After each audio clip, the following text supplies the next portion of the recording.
पानी का महत्व। नीरपुर गांव चारों तरफ पहाड़, हरियाली और खूबसूरती से घिरा हुआ था। वहाँ के लोग ज्यादातर खेती किया करते थे। गांव के लोगों को प्राकृतिक चीजों की कोई कमी नहीं थी। पेड़ पौधे, पानी, हरियाली। नीरपुर एक बहुत ही सुंदर और हरी भरी जगह थी। पानी पानी पानी, मुझे प्यास लगी है। नीरपुर में तो इतना पानी था, पर यहाँ दूर दूर तक कुछ दिखाई नहीं दे रहा है। हरी हरी, उठो, क्या हुआ है? क्यों इतना चिल्ला रहे हो? तभी हरी नींद से हड़बड़ाकर उठता है। कुछ नहीं, आंख लग गई थी बस।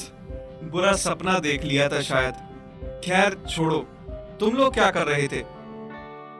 हमेशा की तरह बारिश होती रहेगी और हमारे खेत ऐसे ही रहेंगे। हाँ भाई, अगर नीरपुर में बारिश और पानी नहीं होगा तो कहाँ होगा? साक्षात देवताओं का वास है हमारे गांव में। कभी किसी चीज की कमी नहीं होती। गांव के कुछ और लोग चौबारे के पास अपने खेतों और फसलों की बातें कर रहे थे। तभी वहाँ पर गांव के एक बड़े बुजुर्ग बाबा किरोड़ी मल आ जाते हैं। तुम्हें पता भी है, आने वाले समय में पानी सबसे बड़ा संकट बनेगा। हो सकता है कि तीसरा विश्व युद्ध भी पानी की वजह से ही होगा। अभी अभी देखे बुरे सपने की वजह से हरी का ध्यान किरोड़ी मल की बातों पर जाता है। बाबा, आप कैसी बातें कर रहे हो? हमारे पास इतने सारे तालाब, कुएं और झरने हैं, ऐसे कैसे पानी खत्म हो जाएगा? चारों तरफ तो पानी ही पानी है। वही तो समस्या है बेटा, तुम लोग समझ नहीं रहे। ये जो दिख रहा है, ये बस आज है। थोड़ी दूर जाकर देखोगे तो तुम्हें कोई झरना, पानी, तालाब नहीं मिलेगा। पर ऐसा क्यों होगा बाबा? जब मैं छोटा था तो लगभग 100 किलोमीटर के दायरे में खूब तेज बारिश होती थी, और आज देखो बस 10 किलोमीटर ही रह गई है। समय बदल रहा है बेटा, थोड़े दिन जाने दो, हमारा भी पानी खत्म हो जाएगा। अब बाबा किरोड़ी मल की ऐसी बातें सुनकर रामू और श्याम दोनों सोचने लगते हैं और बोलते हैं। हाँ बाबा, लेकिन इतनी जल्दी पानी खत्म होने का तो मतलब ही नहीं बनता। ऐसे थोड़ी हो सकता है। हाँ बाबा, रामू बिल्कुल ठीक कह रहा है। अब तुम इसे ऐसा ही देख लो, 10 किलोमीटर के बाद वाले गांव में बारिश नहीं हो रही, तो वो हमारे तालाब से पानी भर रहे हैं। तभी वहाँ पर गांव का एक और व्यक्ति रमेश आ जाता है और आकर बोलता है। हाँ बाबा, मुझे भी ऐसा ही लगता है। तुम लोग देख लेना, अगले साल बिल्कुल भी बारिश नहीं होगी। देखो, अब तो इसने भी कह दिया, अब तो बारिश नहीं होगी। सब लोगों को बाबा किरोड़ी मल की बातों का ज्यादा असर तो नहीं पड़ता, लेकिन रमेश के मुंह से ये बात निकलते ही सब परेशान हो जाते हैं, क्योंकि गांव में सभी का मानना था कि रमेश जो भी अपने मुंह से निकालता है वो सच हो जाता है, और बुरी चीज तो खास तौर पर। बाबा, आपका तो पता नहीं, लेकिन अब इस काली जुबान ने बोल दिया, अब नहीं होगी बारिश। गई हमारी फसल भी और खेत भी।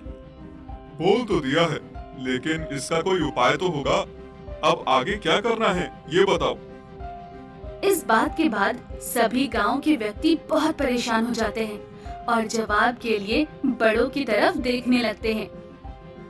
देखो, इसका एक उपाय है मेरे पास। अभी अगले साल को आने में 2 महीने बाकी है। सब मिलकर एक काम करते हैं, जितना हो सकता है बारिश का पानी इकट्ठा कर लेते हैं। अगले साल सिंचाई और व्यापार के काम आएगा। हाँ बाबा, अब तो लगता है कि यही करना पड़ेगा, लेकिन ये सब होगा कैसे? एक आदमी चिंता भरी आवाज में बोलता है। हाँ, लेकिन पानी को भला कोई कैसे इकट्ठा कर सकता है?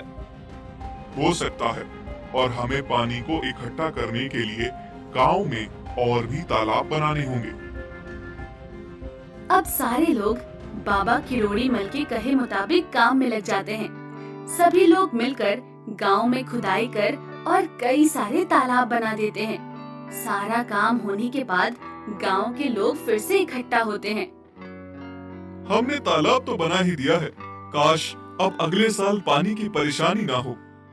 हाँ, तुम सही कह रहे हो। तालाब में इकट्ठा होने वाले पानी से मदद तो मिलेगी, लेकिन इतना करना अभी भी काफी नहीं है। हमें हमारे गांव के आसपास जितने भी 4-5 पहाड़ हैं, उन पे पेड़ लगाने होंगे। लेकिन बाबा, पेड़ क्यों? देखो, हमने पानी इकट्ठा करने का तरीका तो ढूंढ लिया, लेकिन एक साल में उतनी ही बारिश होती है कि साल की भरपाई हो जाए। अगर हम ज्यादा से ज्यादा पेड़ लगाएंगे तो इस इलाके में और भी बारिश होगी, जिसमें ज्यादा पानी इकट्ठा होगा। सही है, तो हम एक काम करते हैं, हम 2 महीनों में पहाड़ों को पेड़ों से भर देते हैं।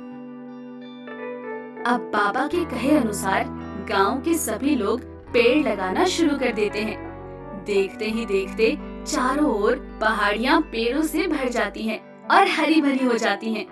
साथ ही साथ सभी लोग गड्ढे खोद देते हैं जिनमें पानी भर जाए, और उनके साथ साथ रास्ता बना देते हैं ताकि बारिश का पानी इधर उधर जाने के बजाय गड्ढे के जरिए जमीन में वापस चला जाए। मुझे लगता है कि अब हम सबने सारा काम पक्का कर दिया। इस साल की बारिश के इकट्ठा हुए पानी से हमारा काम चल जाना चाहिए।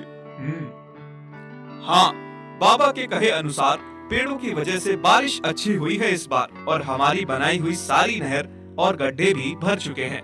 अगले साल की सिंचाई में भी कोई परेशानी नहीं आएगी। बाबा, आपने बिल्कुल सही उपाय बताया था पानी को इकट्ठा करने का। अगर बारिश ना भी हुई तो भी गुजर चल जाएगा। अब बारिश का मौसम आता है और खूब जोरदार बारिश होने लगती है। सब लोग तो कुछ और ही अंदाजा लगाकर बैठे थे।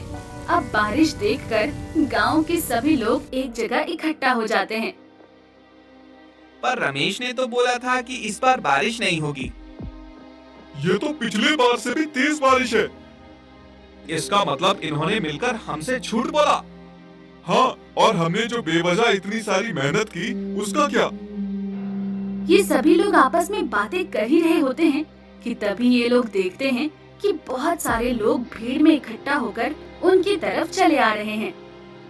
ये इतने सारे लोग एकदम से यहाँ क्यों आ रहे हैं? तभी गांव के लोग देखते हैं कि वो सभी अपने हाथों में फल और मिठाई लिए हुए हैं और उन सभी के चेहरे पर मुस्कान थी। तभी उनमें से एक व्यक्ति आगे आकर बोलता है, हम लोग पास के गांव सीमापुर से आए हैं। मैं वहां का सरपंच हूं। हम लोग आपका बहुत धन्यवाद करना चाहते हैं, खास तौर पर सरपंच जी बाबा करोड़ीमल और रमेश का।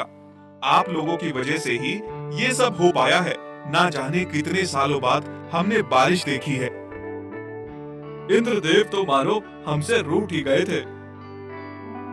फिर वो सभी लोग एक एक करके बड़े लोगों के पैर छूने लगते हैं और उनकी आंखों में आंसू थे।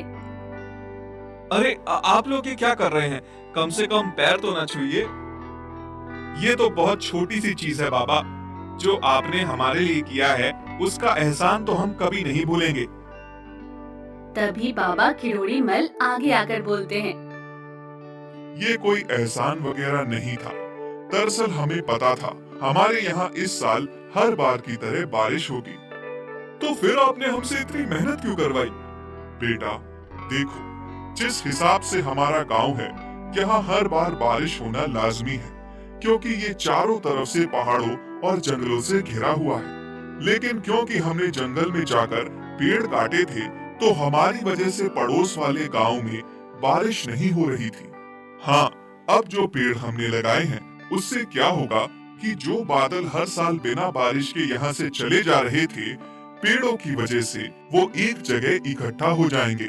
और हमारे यहाँ तो बारिश हुई है, पड़ोस के गांव में जो बारिश हमारे पेड़ काटने की वजह से नहीं हो रही थी, वो भी इस साल हो गई। और जो पानी इकट्ठा किया था, वो लोगों के भी काम आएगा और हमारे भी। बाबा, हम अब सीमापुर के लोगों को देखकर समझ गए कि पानी का क्या महत्व है और आपने हम सबसे मेहनत क्यों करवाई। हाँ, पानी की कमी होना वाकई में एक समस्या बन सकती है। हमें खुद ही पानी बचाना चाहिए, बल्कि प्रकृति की और चीजों को भी नुकसान नहीं पहुंचना चाहिए।